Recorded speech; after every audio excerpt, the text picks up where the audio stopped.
ఈయన మా తాతయ్య గారు. చనిపోయారని అనుకున్నాము, సడన్గా ఇప్పుడు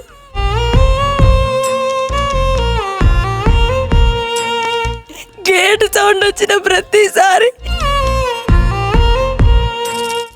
మీరు తీసుకొచ్చారు, చాలా థ్యాంక్స్ అండి. అసలు నేను మాటల్లో చెప్పలేను.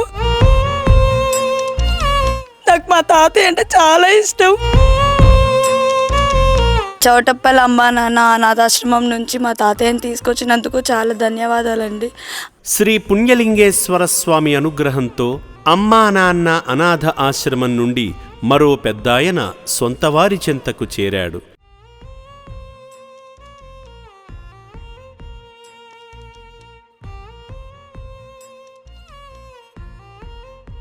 పంతొమ్మిది నెలల నుండి రక్షణాలయంలో ఉంటున్న షరీఫ్ అనే అభాగ్యునికి గతం గుర్తుకు వచ్చి ఇంటి అడ్రస్సు చెప్పడంతో తీసుకువెళ్లగా వాహెదా పెద్దాయన షరీఫ్ని చూడగానే భావోద్వేగానికి గురై వెక్కి వెక్కి ఏడ్చింది.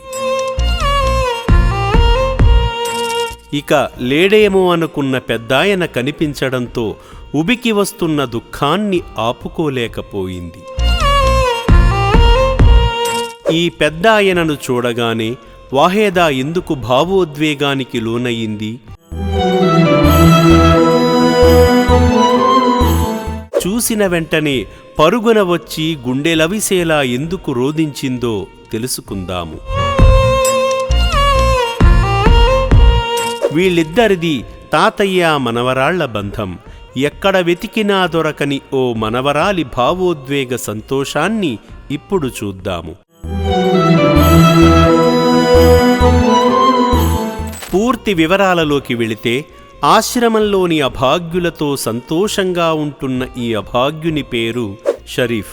కుటుంబ పెద్దగా ఉన్న షరీఫ్ వృద్ధాప్య కారణంగా మతిస్థిమితం కోల్పోయి దాదాపు సంవత్సరన్నర క్రితం ఇల్లు విడిచి రోడ్లపాలయ్యాడు. నిస్సహాయ స్థితిలో ఉన్న షరీఫ్ను అటుగా వెళుతున్న పోలీసులు గుర్తించి వివరాలు అడగగా సరైన సమాధానం చెప్పకపోవడంతో అనాథుల పాలిట ఆపద్బాంధవ నిలయమైన అమ్మా నాన్న అనాథ ఆశ్రమంపై ఉన్న నమ్మకంతో రక్షణాలయానికి చేర్చారు. అప్పటి నుండి రక్షణాలయంలోనే ఉంటున్న షరీఫ్కు ఆశ్రమ యాజమాన్యం సరైన వైద్యమందించడంతో మానసిక స్థితి మెరుగుపడి గతం గుర్తుకు వచ్చి అడ్రస్ చెప్పడంతో ఆశ్రమ సిబ్బంది షరీఫ్ను తీసుకొని ఆశ్రమ వాహనంలో బయలుదేరారు. ఆయన చెప్పిన వివరాల ప్రకారం హైదరాబాద్ విజయవాడ జాతీయ రహదారి మీద ఉన్న కోదాడ అంబేద్కర్ కాలనీకి చేరుకోగానే అక్కడ స్థానికులు గుర్తుపట్టి ఆయన దగ్గరకు వచ్చి మాట్లాడారు.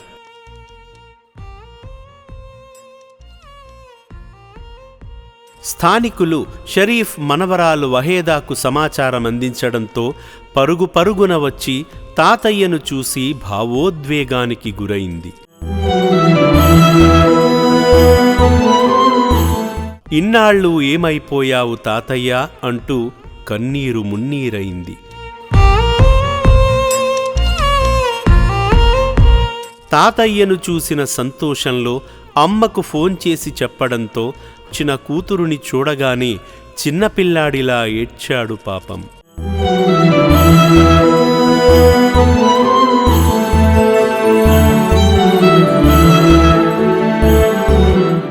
ఈ సందర్భంగా మనవరాలు వాహేదా మాట్లాడుతూ, మా తాతయ్య 19 నెలలుగా కనపడట్లేదని, ఎక్కడ వెతికినా దొరకలేదని, ఇక చనిపోయి ఉంటారేమో అని అనుకున్నామని, ఇంతకాలం మా తాతయ్యను కంటికి రెప్పలా కాపాడిన అమ్మా నాన్న అనాథ ఆశ్రమానికి మా కుటుంబం ఎప్పటికీ రుణపడి ఉంటామని తెలిపింది.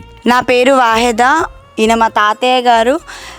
ఇంట్లో నుంచి వెళ్ళిపోయి దగ్గర 1 year 7 months అవుతుందండి. మేము చాలా చోట్ల వెతికాము. ఖమ్మం వెళ్ళాము, వరంగల్ వెళ్ళాము, నైట్స్ సూర్యాపేట వెళ్ళాము, దగ్గర హైదరాబాద్లో మొత్తం బస్ స్టాండ్లన్నీ వెతికాము. ఎక్కడ వెతికినా మాకు ఏ అడ్రస్ దొరకలేదు. చుట్టాలు అక్కడ ఇక్కడ చూసామన్నారు, కానీ వాళ్ళు చెప్పిన వెంటనే మేము బస్ తీసుకొని వెంటనే వెళ్ళాము. అక్కడ చూస్తే ఎక్కడ చూసినా మాకు కనిపించలేదు. లేడనే అనుకున్నామండి.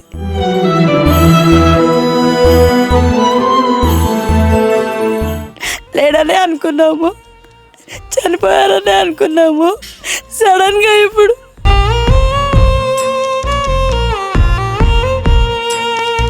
గేట్ సౌండ్ వచ్చిన ప్రతిసారి మా తాతయ్య వచ్చారనుకున్నాను.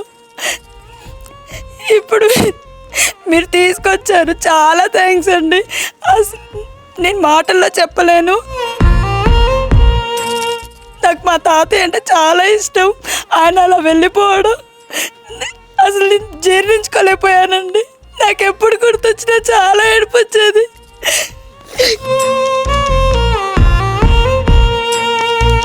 చౌటప్పల్ అమ్మ నాన్న అనాథాశ్రమం నుంచి మా తాతయ్యని తీసుకొచ్చినందుకు చాలా ధన్యవాదాలండి. అసలు ధన్యవాదాలు అని చెప్పడం చాలా తక్కువ అండి మీకు. 19 నెలలుగా కుటుంబాన్ని విడిచి సేవాశ్రమంలో ఉన్న షరీఫ్ ఇకపై తన కుటుంబ సభ్యులతో కలిసి సంతోషంగా ఉండాలని కోరుకుందాము. ఈ సేవాశ్రమంలో జీవిస్తున్న మిగతా అభాగ్యులు కూడా త్వరలోనే సొంత గూటికి చేరుకోవాలని కాంక్షిద్దాము.